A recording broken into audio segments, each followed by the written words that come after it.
చెప్పొచ్చా అన్నదానికి మీ సమాధానం ఏంటి సార్? ఇప్పుడు అంటే మేము అన్నాం కాబట్టి ఏదోటి వీళ్ళ పైన కాంగ్రెస్ పైన అలాగే అనాలనే నిజమే కదా, కదా మీరు దానికి సమాధానం అదే లేదు కదా. చెప్తున్నా, అనాలనే తప్ప ఏదోటి అనాలనే తప్ప. బీజేపీ అయింది అవునా కదా, ఇది రిటర్న్ గా ఉంది. మీది Indian national Congress, Indian national Congress అయింది అవునా కదా. మీ చరిత్ర చూడండి, మేమెందుకు దాన్ని దెప్పి పొడుస్తాము, ఎత్తి పొడుస్తాము, మాకేం అవసరం? అవునా కదా, మీ చరిత్ర చదవండి. ఒకవేళ కాదు అంటే అది చరిత్ర నువ్వు చదవనట్టే. సార్ చెప్పండి సార్, చెప్పండి సార్. ఇప్పుడు అన్నారు కాబట్టి, ఇప్పుడు మేము దొరికిపోయాం కాబట్టి ఏదోటి అనాలే. మేం కాదు, వాళ్ళ అభిప్రాయం చెప్తున్నాం. మేము దొరికిపోయాం కాబట్టి ఇప్పుడు కల్వకుంట్ల శిష్యుడు అయినటువంటి కల్వకుంట్ల చంద్రశేఖరరావు గారి గురువు అయినటువంటి చంద్రబాబు నాయుడు గారి దగ్గర ఒక ఫార్ములా ఉంటుంది sir. When you cannot convince, confuse them. Okay, when you cannot confuse them అన్నది వారి దగ్గర ఒక ఫార్ములా ఉంటుంది. సో గురువు గారి దగ్గర నుంచి మొత్తం పూర్తిగా అవలక్షణలు పూర్తిగా తెచ్చుకున్నటువంటి కల్వకుంట్ల చంద్రశేఖరరావు గారు ఇప్పుడు ఆ ఫార్ములాను ఉపయోగించడం ముందు చేస్తున్నారు. అయితే సార్ అదే గురువు మీ పార్టీలో ఒక నాయకుడికి కూడా లేట్ కాదు సార్, మాకన్నా వారు సీనియర్ కదా, మాకన్నా వారు సీనియర్ కదా, ఎక్కువ కాలం ప్రయాణం ఉంది కదా. మీరు ఏం మాట్లాడినా మాకేం వర్తించదు సార్, మాకేం వర్తించదు. మేమేం గురువు గారు కాదు, మాకు ఆయన గురువు కాదు, సహచరులు. ఎందుకు చెప్పాలనా, మేము ఇండిపెండెంట్ ఎమ్మెల్సీ నుంచి వారు ఆ రోజు ముఖ్యమంత్రి కాదు, వారు ప్రధాన ప్రతిపక్ష నాయకుడు ఉంటే ఆ పార్టీలకు సహచారంగా వెళ్ళినాం. కానీ మాకేం వారు గుణమాలలు దిద్దిపించింది లేదు, మాకేం టికెట్లు ఇచ్చి వారు పోటీ చేయించింది ఏం లేదు. వారు టికెట్ ఇవ్వకముందే మేము సభలో సభ్యులం మేము. కాబట్టి కన్ఫ్యూజ్ అనే ఫార్ములా ఎందుకు తెస్తున్నారంటే, ఇందిరా కాంగ్రెస్ వచ్చింది, రెడ్డి కాంగ్రెస్ వచ్చింది, చాలా కాంగ్రెస్లు వచ్చినాయి, వైఎస్ఆర్ కాంగ్రెస్ కూడా మా దగ్గరికి వెళ్ళే వచ్చింది, పిల్ల కాంగ్రెస్ అని పేరు తెచ్చుకుంది. ఏమైంది, కొన్ని పార్టీలు అట్లాగే నిలబడిపోయినాయి. తృణమూల్ కాంగ్రెస్ మా దగ్గరికి వెళ్ళి వచ్చిందే, ఎన్పిసి మా దగ్గరికి వెళ్ళి వచ్చింది. అట్లా ఏంటంటే ఇవన్నీ కూడా కాంగ్రెస్ లో నుంచి బయటకి వెళ్ళి ఏర్పడినాయి. వాళ్ళ దగ్గర సమర్థత ఉన్న వాళ్ళు ముందుకు నడిపించుకుంటున్నారు, లేని వాళ్ళు ఇంక్లూడింగ్ ఇందిరాగాంధీ గారు తీసుకొచ్చి మళ్ళీ ఏం చేసినారు, ఇండియన్ నేషనల్ కాంగ్రెస్ లో మర్జ్ చేసినారు. కానీ ఇండియన్ నేషనల్ కాంగ్రెస్ పై ఇందిరా కాంగ్రెస్ లో మర్జ్ కాలేదు, రెడ్డి కాంగ్రెస్ లో మర్జ్ కాలేదు సార్. అలా వచ్చారా? మీకు పాయింట్ అర్థమైంది కదా.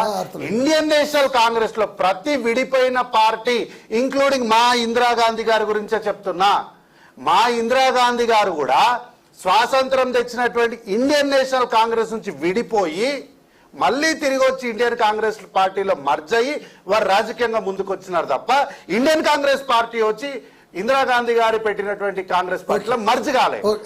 ఓకే సార్, ఇప్పుడు రజతోత్సవ సభలకు వాళ్ళు చాలా ఆయుధాలు రెడీ చేసుకున్నారు, ఇప్పుడు పెద్ద పుస్తకమే తీస్తున్నారు వాళ్ళు. ఇప్పుడు మీకు ఎంతో కొంచెం ఇరకాటంలో పెట్టే పరిస్థితి ఉంది. మీ దగ్గర కూడా తిరుగు కొట్టే ఆయుధాలు ఉన్నాయా సార్? ఈ రజతోత్సవానికి అసలు తిరిగి కొట్టడం కాదు కదా, దాని వైపు చూడడం కూడా మాకు టైం వేస్ట్ అని మేము అసలు దాని గురించి పట్టించుకుంటలేం. అందుకే వాళ్ళు పర్మిషన్ కావాలన్నారు, ఇమ్మీడియట్ గా ఇచ్చేసినాం. బస్సులు కావాలన్నారు, బస్సులు కావాలంటే మాకు చేసేది ఏం లేదు, పోయి ఆర్టీసీతో మాట్లాడుకోండి అంటే ఆర్టీసీ దగ్గర మాకు అవసరమే లేదు అంటున్నా.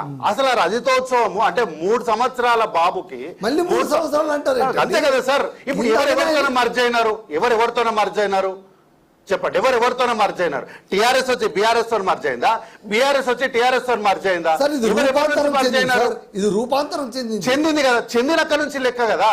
ఇప్పుడు రూపాంతరం చెందింది. సరే సార్, మీరు దాన్ని వదిలిపెట్టేలా లేదు. కానీ అయితే మీరు నా క్వశ్చన్కి సమాధానం చెప్తున్నా. ఇప్పుడు బీఆర్ఎస్ వాళ్ళు రేపు పొద్దున్న సార్ ఒకటైతే నిజం సార్, కేవలం బీఆర్ఎస్ఏ కాదు, ఇటువైపు ప్రజలు కూడా ఈ ఉత్సవం ఎలా జరుగుతుంది, ఇక్కడ నుంచి ఏమేం ప్రశ్నలు రాబోతున్నాయి, ప్రభుత్వం ఏం సమాధానాలు ఇవ్వబోతుందని చాలా మంది ఉత్సుకత అయితే ఎదురు చూస్తున్నారు. మేము కూడా చూస్తున్నాం సార్, మేము కూడా చూస్తున్నాం. అయితే వీళ్ళు వాళ్ళు ఏం మాట్లాడతారని వినాలని చూస్తున్నాం, కానీ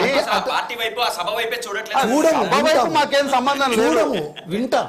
ఇప్పుడు అర్థం ప్రత్యర్థమే సార్, ప్రత్యర్థి రాజకీయము పార్టీ ప్రత్యర్థి, అందులో కల్వకుంట్ల చంద్రశేఖరరావు గారు ఈ రాష్ట్రాన్ని 8.19 లక్షల కోట్ల అప్పులు చేసిన కల్వకుంట్ల చంద్రశేఖరరావు గారు సభలో మాట్లాడట్లేదు కాబట్టి అక్కడైనా ఏమన్నా ఇక్కడ గర్జించట్లేదు, అక్కడైనా ఏమన్నా గాండ్రిస్తారేమో అని వినడానికి మేము సిద్ధంగా ఉన్నాము.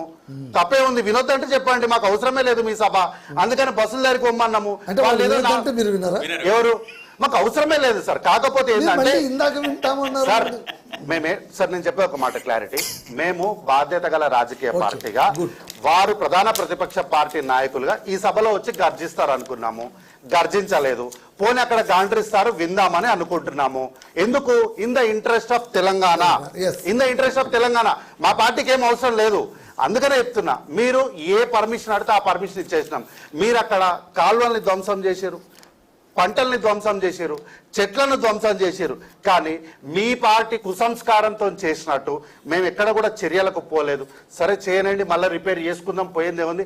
ఓ ప్రధాన ప్రతిపక్ష పార్టీ ఒక సభ చేస్తున్నప్పుడు మనం అడ్డుకోకూడదు అని మీరు అడ్డుకున్నట్లు ఇక్కడే సార్ తుక్కుగూడలో సార్, ఒకటైతే నిజం సార్, ఇప్పుడు 16 నెలల పాలనలోన రైతులు కాస్త నీళ్లు అందకుండా ఇబ్బంది పడుతూ చాలా ఇబ్బంది పడుతున్నారు మాట అయితే వాస్తవం. సార్ మీరు ఏ ప్రాంతంకి పోతారో, ఏ ప్రాంతానికి పోదామో మీరు రండి.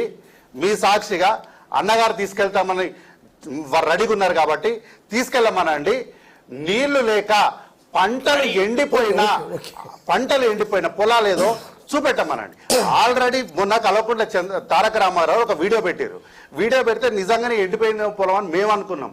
తీరా ఏందని ఎంక్వైరీ చేసి ఏం తెలుసా సార్, ఆల్రెడీ పంట వేసారు, పంట కోసేసారు.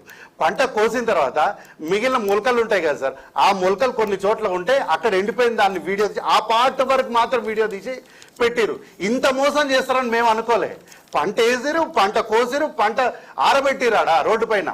ఇంత మోసం చేస్తారని మేము అనుకోలే. కాబట్టి రజతోత్సవ సభ చేస్తుంటే మాకు వచ్చిన నష్టం ఏం లేదు. దయచేసి కాకపోతే ఒక రిక్వెస్ట్ ఏంటంటే, మీరు ఎట్లా కూడా మాట్లాడతారు కాబట్టి మాట్లాడుతూ ఏమనండి అంటే, అయ్యా మీరు రైతు రుణమాఫీ చేస్తామన్నారు, 21,000 కోట్లు చేయాల్సిన దగ్గర మీరు 18,000 కోట్ల రుణమాఫీ చేశారు ఆరోపణగానే చెప్పండి. మీరు రైతులకు 500 సన్నలు ఇస్తామన్నారు, అందులో 95% మంది రైతులకు మాత్రమే ఇచ్చారు, 5% మంది ఇంకా బ్యాలెన్స్ గా ఉన్నారు అని ఆరోపణగానే చెప్పండి. మీరు ఉచిత కరెంట్ ఇస్తామన్న వాళ్ళు 200 యూనిట్ కరెంట్ ఉపన్యాసం ఏమి ఇవ్వాలో రాసుకుంటాను రాసుకోండి అన్న, రాసుకోండి. 200 సార్, ఆయన మాటలు మీకు వ్యంగ్యం ధ్వనించట్లేదు మీకు? నాకు అర్థమయ్యే మాట్లాడుతున్నా సార్, నేను అర్థమయ్యే మాట్లాడుతున్నా. మా ఉపన్యాసం ఎట్లుండాలో, ఏ విధంగా విమర్శ చేయాలనో, ఏ విధంగా వ్యంగ్యపరచాలనో, ఈ ప్రభుత్వానికి ఎట్లా ప్రశ్నించాలనో వీళ్ళు మాకు నేర్పుతారు. అంటే వాళ్ళు అనేది మేమంతా చేసేసాము, అదే మిగిలింది కొంత, దాన్ని మీరు ఎలా ప్రశ్నిస్తారు? వారు సభలో ఎట్లా ఎల్ఈడి స్క్రీన్లు పెట్టుంటారు కదా, ఎల్ఈడి స్క్రీన్లు పెద్ద పెద్ద పెట్టింటారు కదా. సో పెట్టిన ఎల్ఈడి స్క్రీన్ లో ఈ రాష్ట్రంలో చాలా ప్రసిద్ధి చెందినటువంటి గంగవ్వ గారి దగ్గర కల్వకుంట్ల తారక రామారావు గారు ఒక ఇంటర్వ్యూ పొలంలో కూర్చొని టిఫిన్ బాక్స్ లో తినుకుంటూ ఒక ఇంటర్వ్యూ చేసినారు సార్. ఆ ఇంటర్వ్యూ కూడా ప్లే చేయాలి. ఈ రాష్ట్రంలో సన్న బియ్యం ఇవ్వడం అనేది కుదరని పని అని చెప్పి వారి ఇంటర్వ్యూలో వారే చెప్పినారు. ఆ వీడియో చేస్తూ ఈ రాష్ట్రంలో సన్నలు ఇస్తున్నారు మీరు అని కూడా మా పైన ఆరోపణగానే చెప్పాలని మేము వారిని సవినయంగా కోరుకుంటున్నాం సార్.